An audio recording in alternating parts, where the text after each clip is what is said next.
Welcome student, diploma civil second year fourth semester. Subject irrigation engineering यानी कि सिंचाई engineering. तो सिंचाई इंजीनियरिंग में हम आपको जो पढ़ा रहे थे उससे आगे चलेंगे। तो ओवरलैप पीरियड, परस्पर व्यापी काल, ये कुछ डेफिनेशन है जो आपको याद कर लेनी चाहिए। परस्पर व्यापी काल, ओवरलैप पीरियड, एक फसल कुछ खेतों में खड़ी हो और शेष खेतों में दूसरी फसलों की बुआई का कार्य आरंभ हो जाए तो दोनों फसलों की सिंचाई एक ही समय में करने की आवश्यकता पड़ती है। इस अवधि को परस्पर व्यापी काल कहते हैं, जब तक कि पहली फसल से खेत खाली नहीं हो जाती। ओवरलैप पीरियड, एक फसल कुछ खेतों में खड़ी हो और तो शेष खेतों में दूसरी फसल की बुआई का कार्य आरंभ हो जाए। तो ओवरलैप पीरियड का मतलब ये कि हमने कुछ और बोया, किसी और ने और कुछ बोया, जब तक पूरा खेत खाली नहीं होते तब तक हम उसको ओवरलैप पीरियड कहते हैं।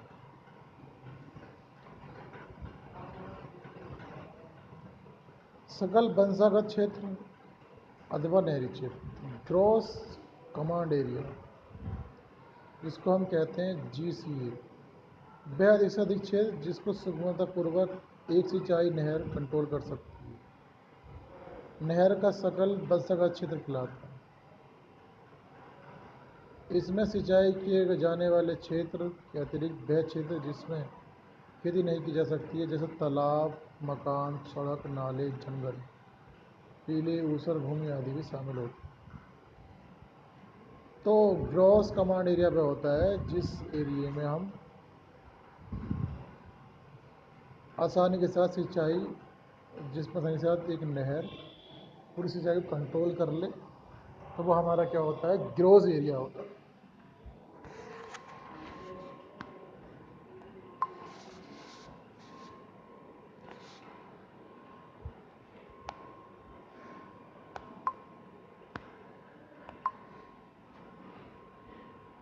सकल वंशागत क्षेत्र का ऐसे कम gross command area,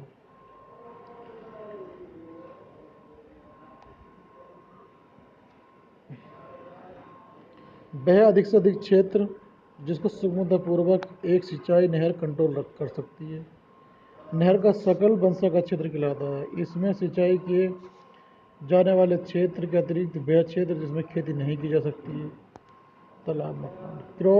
gross command area, culturable area plus unculturable area,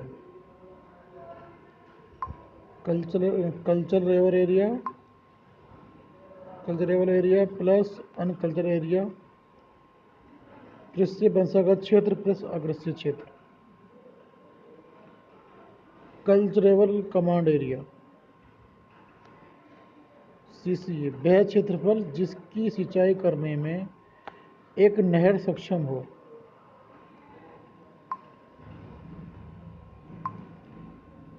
वह क्षेत्रफल जिसकी सिंचाई करने में एक नहर सक्षम हो, उस क्षेत्र को कल्चरेबल कमांड एरिया के नाम से पुकारते हैं।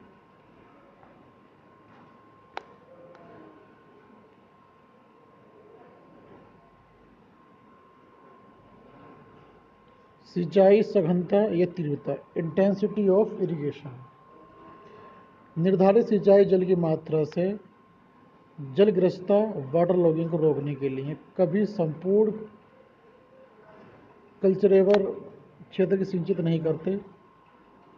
कल्चरेबल वंशागत क्षेत्र का वह अंश जो बाढ़ के आधार पर सिंचा जाता है, सिंचाई तीव्रता इससे घंटा कहलाता है, जो सामान्यतः 40% से 60% रखा जाता है। इरिगेशन एरिया,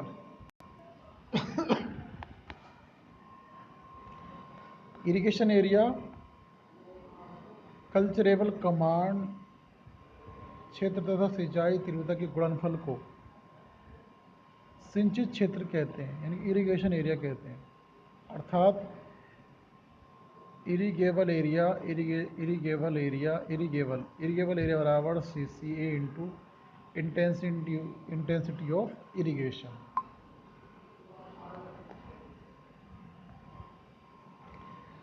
अब बात आती है पानी की ड्यूटी, डेल्टा और आधार काल, उनमें संबंध। ये सबसे important part, very very most important part. अब सबसे अहम बात यह है कि ड्यूटी किसे कहते हैं, बेस पीरियड किसे कहते हैं। बेस पीरियड बीज बोने के पहले सिंचाई से लेकर फसल काटने के पहले की गई सिंचाई की अवधि को बेस काल कहते हैं। बेस काल यानी आधार काल। आधार काल क्या होता है कि जब आपने कोई किसी खेत में कोई बीज बोया और उसके बाद में हमारी फसल रेडी हो गई, इस खेत में हमारी फसल खड़ी हो गई, बहुत सारी फसल हमारी, तो जब आपने यहाँ पे पानी शुरू करा 1 और यहाँ तक पहुँचने में आपको 6 पानी लग गए, तो 6 पानी लग गए। तो इस तरीके से क्या है, ये हमारा बेस पीरियड कहलाया कि जब किसी फसल में कितने पानी लगे उसको हम कहते हैं आधार काल। पानी की ड्यूटी क्या होती है, एक क्यूमेक यानी इकाई पानी की मात्रा, क्यूमेक होती है इकाई पानी की मात्रा। एक क्यूमेक पानी आधार काल में भूमि के जिस क्षेत्र पर सिंचाई करता है ड्यूटी कहलाता है। आधार काल बेस पीरियड का मतलब होता है कि जो आधार काल पूरी फसल में, कह सकते हैं कि एक क्यूमेक पानी की आधार काल में, पूरे पानी के आधार काल में भूमि के जिस क्षेत्र की सिंचाई करता है वो ड्यूटी कहलाता है। इसको ड्यूटी को हम कैपिटल डी से डिनोट करते हैं। अगर 1 घनमीटर प्रति सेकेंड से डिस्चार्ज से पानी एक फसल के दौरान चलते रहने पर 500 हेक्टेयर भूमि सींचता है, तो पानी की ड्यूटी 500 हेक्टेयर प्रति घनमीटर प्रति सेकेंड होगी। यदि 1 घनमीटर प्रति सेकेंड के डिस्चार्ज से पानी एक फसल के दौरान चलते रहने पर 500 हेक्टेयर भूमि सींचता है, तो पानी की ड्यूटी 500 हेक्टेयर प्रति घनमीटर प्रति सेकेंड होगी, और 1 हेक्टेयर बराबर 10⁴ वर्ग मीटर। 1 हेक्टेयर बराबर 10⁴ वर्ग मीटर।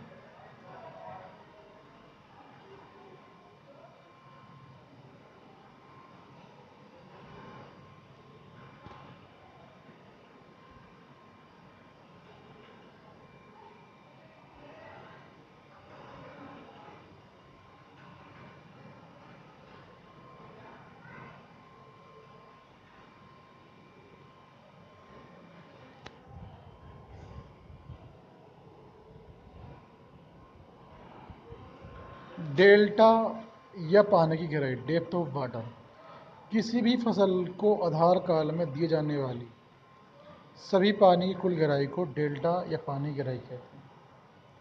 डेल्टा क्या है, अच्छा क्यूमेक समझा आपने, ड्यूटी, पानी की ड्यूटी पानी आधार काल में भूमि के जिस क्षेत्र की सिंचाई करता है ड्यूटी कहलाता है।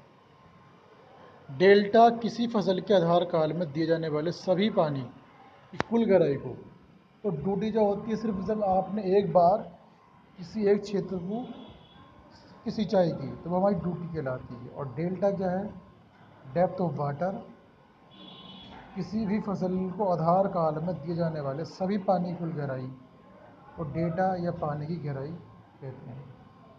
ये सेंटीमीटर या मीटर में दर्शाई जाती है, इसे डेल्टा से शो करते हैं।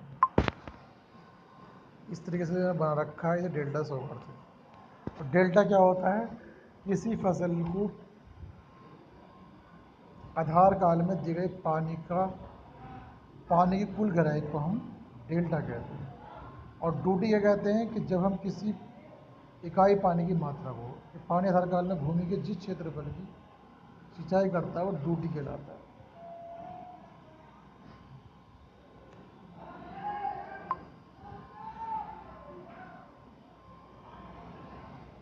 अगर एक फसल का आधार काल में 18 सेंटीमीटर की गहराई में, एक एग्जाम्पल लिया है उन्हें, अगर एक फसल है, यदि एक फसल के आधार काल में 18 सेंटीमीटर गहराई में 5 बार पानी दिया जाता है तो पानी कुल गहराई डेल्टा, तो पानी कुल गहराई डेल्टा बराबर, अब 18 सेंटीमीटर पानी 5 बार देगा तो 5 से मल्टीप्लाई कर दें, कितना आ गया जी, 0.9 मीटर आ गया।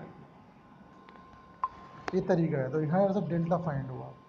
तो डेल्टा क्या है कि किसी आधार काल में जितने पानी लगे हैं उस पानी की गहराई कितनी है, उसको हम डेल्टा कहते हैं। तो ड्यूटी डेल्टा और आधार काल में संबंध, ड्यूटी डेल्टा, ड्यूटी को हम डी से डिनोट करते हैं। डी मीन्स ड्यूटी, हेक्टेयर प्रति मीटर स्क्वायर प्रति सेंटीमीटर। डेल्टा खेत में पानी की कुल गहराई और बी आधार काल दिनों। तो डी हेक्टेयर खेत में डेल्टा मीटर गहराई कुल पानी भरा जाए तो पानी का कुल आयतन D into delta hectare metre, तो 10 की घात 4 डी इंटू डेल्टा घन मीटर। तो ये एक फॉर्मूला है जिसके जरिए हम, सबसे पहले आप इसे नोट कर लो।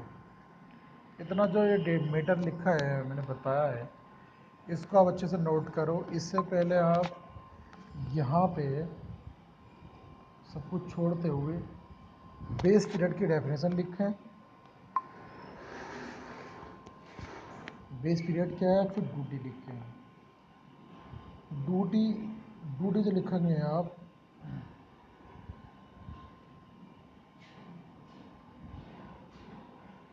ड्यूटी को डी से शो करते हैं और इसमें घन मीटर प्रति सेकंड के डिस्चार्ज से पानी एक फसल के दौरान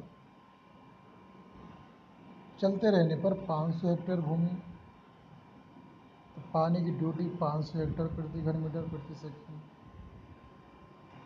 तो ये सब कुछ देखते हुए आप डेल्टा ड्यूटी बेस पीरियड को नोट करें।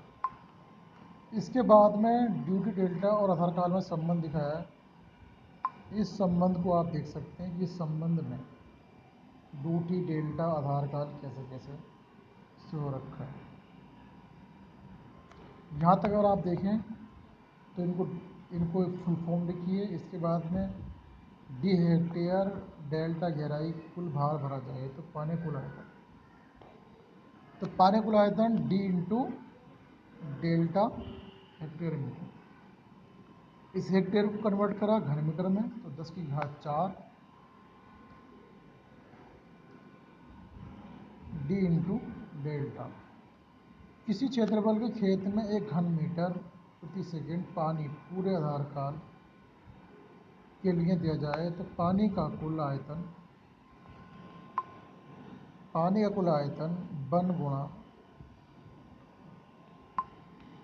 वन गुणा 24 गुणा 60 गुणा 60 इंटू, दोनों अवस्थाओं में पानी का आयतन समान होगा।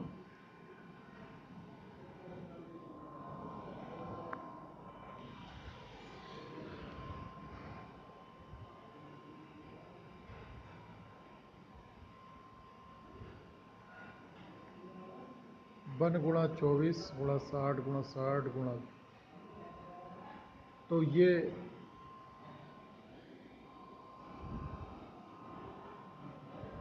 10 की घात 4 डी इंटू डेल्टा 1 गुणा 24 गुणा 60 गुणा 60 गुणा बी। तो डी बराबर इन्होंने निकाला है, टी और डेल्टा में संबंध डी बराबर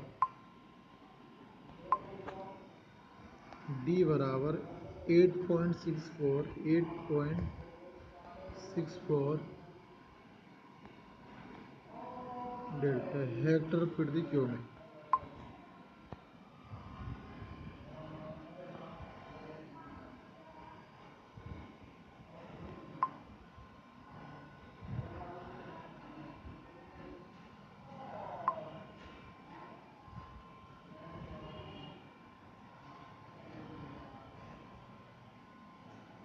ड्यूटी को प्रभाव करने वाले का, सबसे अहम बात याद है कि ड्यूटी को प्रभाव यानी कि ड्यूटी पर इफेक्ट डालने वाले कारक।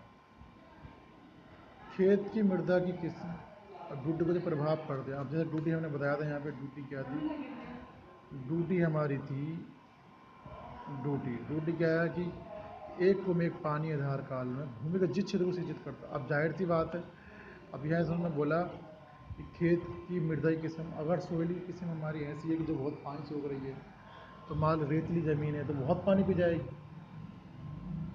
फसल की किस्म, अब फसल पर डिपेंड करता है वो धान की है, गेहूँ की है, अरहर की है, मूंगफली की है, गन्ने की है, कपास की है, किस प्रकार की खेती है। तो ड्यूटी हर फसल के लिए अलग होगी, हर सोइल की किस्म के लिए अलग होगी, क्योंकि पानी को कुछ ज़मीन जल्दी सूख लेती है, कुछ देर बाद में सूख पाती है। इसलिए हम फिक्स नहीं कह सकते कि फल ड्यूटी हमारी इतनी होगी। ड्यूटी डिपेंड करेगी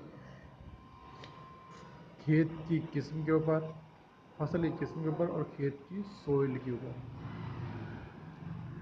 ग्राउंड वाटर टेबल कि वहाँ का ग्राउंड वाटर टेबल कैसा है, ग्राउंड लेवल किस लेवल का है, यानी कि वाटर लेवल कितनी गहराई में है। फसल के दौरान क्षेत्र में वर्षा, अगर किसी फसल के बोने के बाद क्षेत्र में वर्षा अच्छी खासी होती है तो हमें पानी कम देना पड़ता है। तो ये भी ध्यान देते हैं हम कि जब फसल हम बोते हैं कितनी बारिश हो रही है या नहीं हो रही है, उसी हिसाब से ड्यूटी पर भी प्रभाव पड़ता है।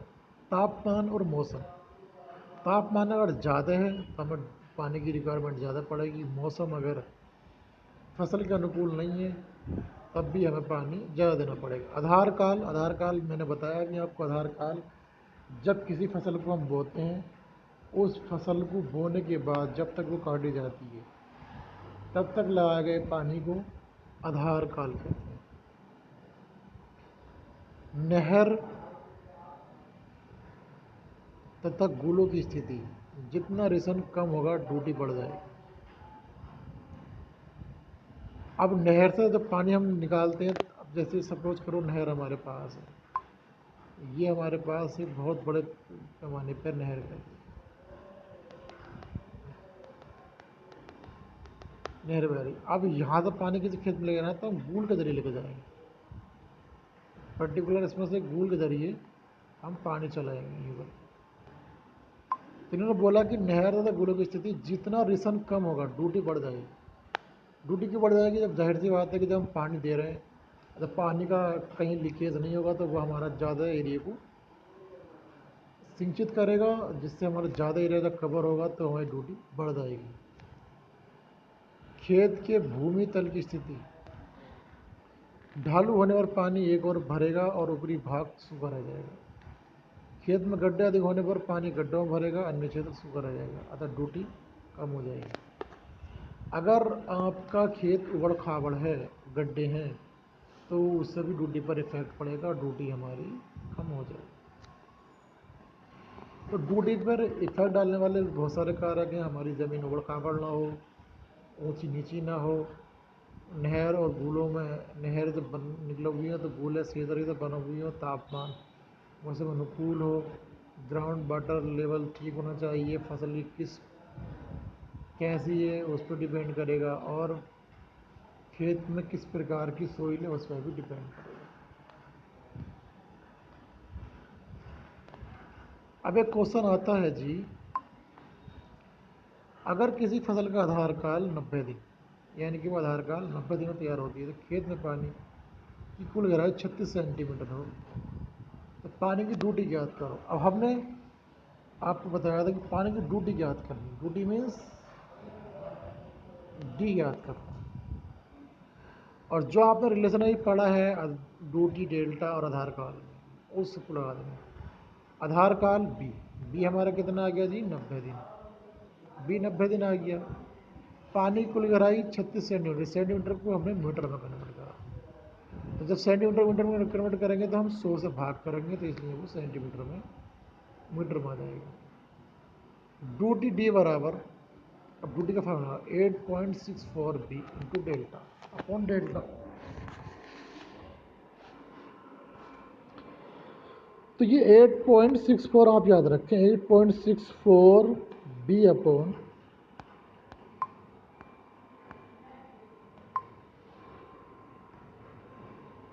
8.64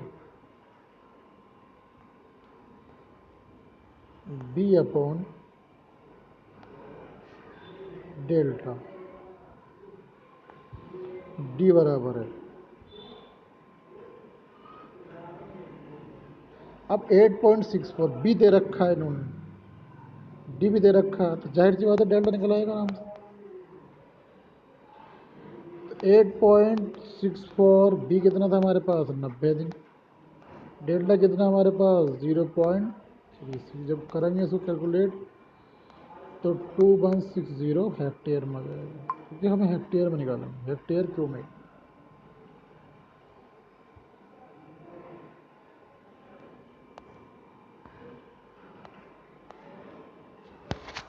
तो हम किसी भी इस सवाल के ज़रिए हम पानी का ड्यूटी देख सकते हैं कि कितना ड्यूटी है, ड्यूटी हेक्टेयर प्रति cubic metre.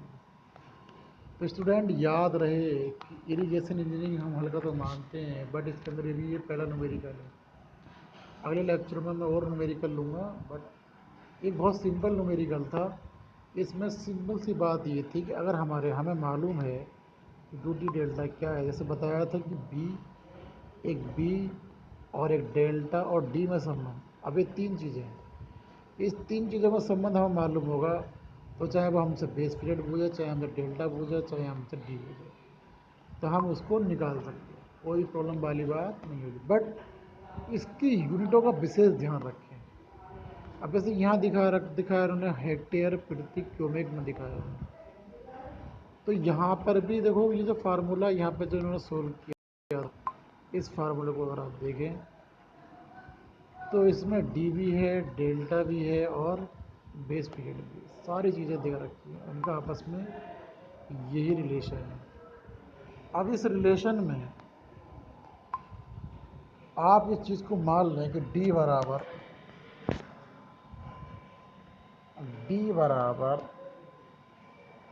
8.64 B upon delta hectare cubic में।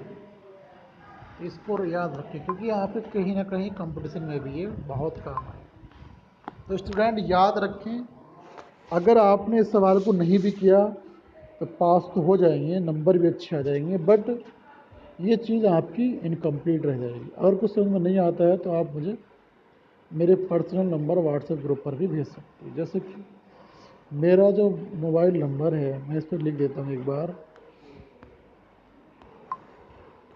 95573247 तो ये व्हाट्सएप नंबर है मेरा। इस नंबर पे भी आप कोई भी क्वेश्चन है किसी का तो भेज सकते हो। और ये जो डेफिनेशन है आप इनको याद करो, और ये जो रिलेशन हमारे पास है कहीं ना कहीं किसी न किसी कंपटीशन में आपको ज़रूर नज़र आ जाएगा। और जब आप ये न्यूमेरिकल करेंगे तब आपको क्लियर हो जाएगा कि हाँ कि ड्यूटी डेल्टा में क्या संबंध और आधार काल में क्या संबंध। जब हम कोई न्यूमेरिकल करते हैं तो हमें उस सब्जेक्ट की डीप गहराई से जानकारी मिल जाती है। तो स्टूडेंट याद रखें कि किसी भी चीज़ को डीपली पढ़ें और प्रॉपर नोट्स बनाते चलें। जैसे ही ये चैप्टर फिनिश होगा मैं आपका एक टेस्ट भी लूँगा, जो मैं आपको 1-2 दिन पहले इन्फॉर्म कर दूँगा। तो आप सब लोग टेस्ट के लिए रेडी रहें, और जैसी क्लास ऑफ टाइम शुरू होंगी तो साथ साथ में आपके नोट्स भी असाइनमेंट के रूप में जमा होंगे, ताकि आप एक मन लगा के काम कर सकें। तो स्टूडेंट इस लेक्चर में इतना ही, बाकी फिर नेक्स्ट लेक्चर में हम बात करेंगे।